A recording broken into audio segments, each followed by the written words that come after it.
UK government country policy নিয়মিত change করে এবং বাংলাদেশ প্রেক্ষিতে তারা 12ই নভেম্বর তাদের নতুন একটা পলিসি আপডেট করেছে। এটা হচ্ছে country policy and information note. এই নোটের মাধ্যমে মূলত বা এই গাইডেন্সের মাধ্যমে ইউকেতে যত ধরনের asylum application, human rights, humanitarian protection, spouse visa, ইমিগ্রেশনের যে কোনো ধরনের ভিসার যখন ডিসিশন নেয় তখন তারা এই গাইডেন্সটাকে সরকাররা প্রাথমিকভাবে ফলো করে। এটা হচ্ছে তারা স্ট্যান্ডার্ড হিসেবে তাদের পলিসি হিসেবে এটাকে প্রাথমিকভাবে ফলো করে এবং সেই অনুযায়ী তারা কোনো ডিসিশন নেওয়ার ক্ষেত্রে আদার ইমিগ্রেশন ল ফলো করে। তো এই রকমের 12ই নভেম্বর যে চেঞ্জটি এসছে কান্ট্রি গাইডেন্সে বাংলাদেশ নিয়ে, এটা মেইনলি তারা ডকুমেন্টেশন বিষয়ে তারা এই হেডলাইনে তারা এই আপডেটটি দিয়েছে এবং এই আপডেটটি দীর্ঘ অপেক্ষার পরে বলতে পারেন যে মানুষের সবার মধ্যে একটা কনসার্ন রয়েছে, একটা উদ্বিগ্ন রয়েছে সবাই যে বাংলাদেশে যে রাজনৈতিক চেঞ্জ হলো এরপরে বাংলাদেশের যে কান্ট্রি গাইডেন্স ইউকে গভর্নমেন্টের সেটার চেঞ্জটা কীভাবে আসবে, কখন আসবে, এটা কিন্তু সবাই অপেক্ষা করছে। এমনকি কোর্ট, হোম অফিস, আইনজীবীরা, অ্যাসাইলাম সিকাররা, তার সবার মধ্যেই একটা কোশ্চেন যে আসলে কী গাইডেন্সটা কীভাবে চেঞ্জ আসতেছে, কখন আসতেছে। তো মূলত এই চেঞ্জেসে শুধুমাত্র অ্যাসাইলাম সিকারদের বা যে কোনো ধরনের ইমিগ্রেশন অ্যাপ্লিক্যান্টদের ডকুমেন্টটা কেমন হবে এবং ডকুমেন্টটা বিশ্বাসযোগ্য কিনা, কীভাবে ক্রেডিবিলিটি চেক করবে সেটা সম্পর্কে তারা বলেছে। তারা পলিটিক্যাল বিষয়টি এখানে উল্লেখ করেনি।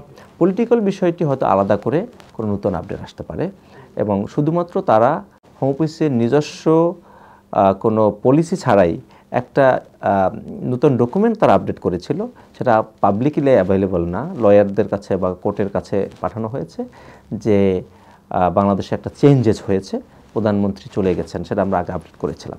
কিন্তু এই যে নতুন পলিসি গাইডেন্স চেঞ্জ হলো সেখানে তারা বলেছে যে বাংলাদেশে যে কোনো ধরনের এভিডেন্স, যে কোনো ধরনের লিগাল ডকুমেন্টস, অ্যারেস্ট ওয়ারেন্টস, আপনার marriage certificates, birth certificates, driving licence, notary public, অনুবাদ, সব কিছুই 2 নম্বর পাওয়া যেতে পারে এবং এটা সচরাচর পাওয়া যাচ্ছে। সেক্ষেত্রে তারা নিজেরা কিভাবে এগুলো ভেরিফাই করে, কিভাবে একটা মামলা ভেরিফাই করে থানায় গিয়ে, কোর্টে গিয়ে, কিভাবে তারা বার্থ সার্টিফিকেট ভেরিফাই করে সেটা তারা এখানে উল্লেখ করেছে এবং সেই ভেরিফিকেশন প্রসেসে যেমন তারা বলেছে যে অনেক সময় এরকমের রং পাওয়া যাচ্ছে এবং এরকমের ফলস ডকুমেন্টস এখানে জমা দেওয়া হয় বাংলাদেশের যারা আবেদনকারী তারা দিয়ে থাকে এবং সেটা ভেরিফাই করার পরে ফলস তারা পেয়েছে। ঠিক একইভাবে তারা এক্ষেত্রে রেফারেন্স হিসেবে বাংলাদেশের কিছু নিউজ পেপারকে তারা রেফার করেছে যে তারা এরকম নিউজ করেছে উইথ কোটেশন উইথ এক্সপার্টস যে বাংলাদেশে কীভাবে ফলস ডকুমেন্টস সাপ্লাই হয়। ঠিক একইভাবে তারা আরও কিছু যেমন ডেনমার্ক, কানাডা, অস্ট্রেলিয়া এদের রেফারেন্স দিয়ে যে তাদের রিসার্চগুলো কীভাবে এরকম ফলস ডকুমেন্টেশন উঠে এসেছে বাংলাদেশ সম্পর্কে সেটাও তারা রেফারেন্স দিয়েছে। সো মূলত তারা বলেছে যে ধরুন একজন অ্যাসাইলাম সিকার বা একজন যে কোনো আবেদনকারী তিনি একটি মামলা সাবমিট করলো হোম অফিসে অথবা পত্রিকার নিউজ সাবমিট করলো। এখন এই পত্রিকার নিউজটা যে কারেক্ট না, এক্ষেত্রে তারা বলেছে যে পত্রিকার নিউজটা ফলস হতে পারে এবং যে কোনোভাবে এরকম ফলস নিউজ পেপার বাংলাদেশে ছাপানো যায়। আবার একই সাথে মামলা যে কারো নাম চেঞ্জ করে অথবা কোনো মামলা এক্সিস্টই করে না এমন মামলাও তৈরি করে দেওয়া যায়। নোটারি পাবলিকও এরকমের যে কোনো ধরনের ব্যক্তি উপস্থিত নাই কিন্তু তারা নোটারি পাবলিক হিসেবে লিখে দেয় অথবা নাম নেই বাংলায় কিন্তু ইংলিশে নোটারি পাবলিক লিখে দেয়, এরকম অনেক রকমের অভিযোগ আছে এবং যেটাকে তারা সত্য হিসেবে বা এই রিপোর্টে তারা বলেছে। এই পলিসিতে তারা আরও বলেছে যে যখন একটা মামলা তারা ভেরিফাই করে তখন একজন হাইকমিশনের মানে ব্রিটিশ হাইকমিশন ঢাকা অথবা তাদের যে এজেন্ট আছে তারা ট্রেন্ড, এই এজেন্টদেরকে তারা কোর্টে অথবা থানায় পাঠায় সরাসরি এবং ঢাকা শহরে যখন হয় তখন তারা একদিনের মধ্যেই এই ভিজিটটা করে, গিয়ে তারা সেখানে যারা কোর্ট অফিসার অথবা থানার অফিসার আছে তাদেরকে তারা ডকুমেন্টটা দেখায় এবং সেখানে বলে যে এই যে আবেদনকারী তার পরিচয় তারা সেখানে দেয় না কিন্তু এই ডকুমেন্টটা দেখায় এবং সেম ডকুমেন্ট ওই ভলিউমে আছে কিনা বা অনলাইনে অ্যাভেলেবেল কিনা সেটা তারা চেক করে এবং যদি ঢাকার বাইরে হয় তারা একটা 3 থেকে 7 দিন পর্যন্ত সময় নেয় একটা ভেরিফিকেশনের জন্য। এবং এই ধরনের ভেরিফিকেশনের করার পরে তারা একটা রিপোর্ট তৈরি করে যে আসলে এই কাগজগুলো নাই অথবা আছে। তো সেক্ষেত্রে তারা দেখেছে যে অনেক ক্ষেত্রেই মামলা তারা পায় না এবং না পাওয়ার কারণে তারা মনে করে যে এরকমের কাগজ তৈরি করা সম্ভব বাংলাদেশে এবং এই যে ডকুমেন্টেশন ফলস ডকুমেন্টেশন বাংলাদেশে পাওয়া যায় বা অ্যাভেলেবল, এটা এই যে নতুন পলিসি, এটার মাধ্যমে কিন্তু যারা অ্যাসাইলাম সিকার, যারা আপনার স্পাউস ভিসা অ্যাপ্লিকেশন করেন, যারা ইমিগ্রেশন অন্যান্য অ্যাপ্লিকেশন করেন, তাদের জন্য একটা হুমকি হিসেবে বলতে পারেন, অথবা বলতে পারেন একটা নেগেটিভ ইম্প্যাক্ট হবে। যেহেতু এটা ক্রেডিবিলিটি চেকের ক্ষেত্রে তারা প্রথমেই ধরে নেবে যে এই ডকুমেন্টটা রং, এবং যখন রং মনে হবে, তখন হচ্ছে কি আদার ডকুমেন্ট যদি ভালোও থাকে, জেনুইনও হয়, অনেক সময় দেখা যায় এই একটা ফলস ডকুমেন্টস মনে করে যে কোনো অ্যাপ্লিকেশন বা যে কোনো ক্লেইম তারা রিফিউজ করতে পারে।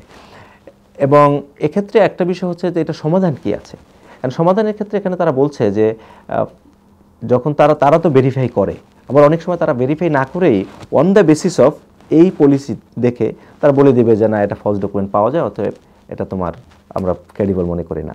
সেজন্য আসলে অ্যাপ্লিক্যান্টদের খুব বেশি কিছু করার থাকে না, তারা দুইটা জিনিস করতে পারে। একটা হচ্ছে তাদের সব ডকুমেন্টসগুলো তারা ডেফিনেটলি যাতে কনসিস্টেন্ট হয় সেটা অবশ্যই তারা দেখবে। সেকেন্ডলি তারা করতে পারে যে অনুবাদ করবে, তারা ট্রান্সলেশনটা করতে হবে ইউকে ভেরিফাইড প্রপার ট্রান্সলেটর দিয়ে। যখন তারা হয়তো মানে একটা জিনিস অন্তত বলতে পারবে যে এটা একটা ক্রেডিবল ট্রান্সলেটেড, মানে ক্রেডিবল কোনো ট্রান্সলেটর দ্বারা ট্রান্সলেটেড ডকুমেন্ট সাবমিট করলে হয়তো একটা ক্রেডিবিলিটি বিল্ড আপ হবে।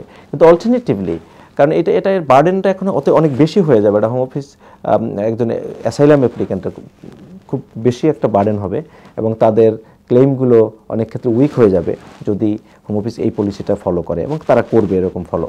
তো সেক্ষেত্রে একমাত্র অল্টারনেটিভ অপশন থাকতে পারে যে আপনার যদি কোনো মামলা থাকে বা আপনার যদি কোনো ডকুমেন্ট জমা দেন, সেগুলো অল্টারনেটিভ কোনো কোয়ালিফাইড পারসন দ্বারা আপনারা ভেরিফাই করে দিতে পারেন। এছাড়া আসলে তেমন কিছু করার থাকে না। প্রত্যেক ইন্ডিভিজুয়াল কেসের ক্ষেত্রে কি তারা এটা ভেরিফাই করতেছে কিনা বা করবে কিনা, এরকম কোনো কিছু বলছে? এই গাইডেন্সে আসলে কত পার্সেন্ট কেস তারা ভেরিফাই করে এই বিষয়ে কিছু বলা নেই। তবে ইউকে একটা স্ট্যান্ডার্ড আছে, তারা সাধারণত 20% কেস ভেরিফাই করে বা 20% ডকুমেন্টস তারা ভেরিফাই করে। ভেরিফাই করার পরে তখন তারা আদার ডকুমেন্ট বা আদার ক্লেমগুলো on the basis of verification যেগুলো আছে তার সাথে মিল রেখে তখন তারা ডিসাইড করে।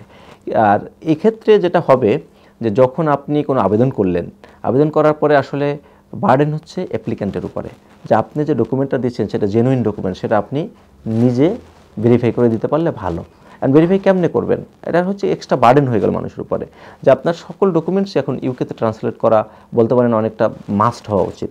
কারণ এই গাইডেন্সের পরে যদি বাংলাদেশের কোনো ডকুমেন্ট জমা দেওয়া হয়, এটা আনলাইকলি যে এটা আপনি বাংলাদেশের নোটারি পাবলিক তারা অ্যাকসেপ্ট করবে, তারা করবে না, তারা বলে দিচ্ছে যে এটা ফলস পাওয়া যায়।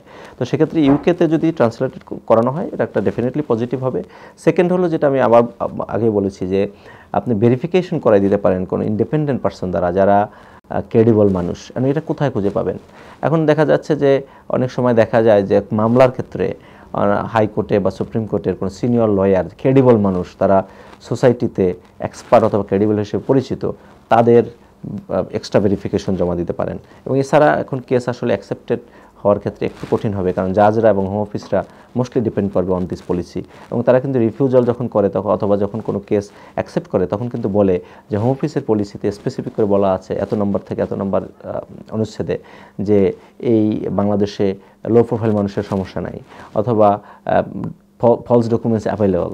অর্থাৎ ফলস ডকুমেন্টস অ্যাভেলেবল এই কথা আগেও তারা বলেছে, কিন্তু এইবার তারা স্পেসিফিক করে বলেছে যে আপনি পাসপোর্ট ফলস হতে পারে, আপনার পত্রিকার নিউজ ফলস হতে পারে, এই কথাগুলো আগে ছিল না।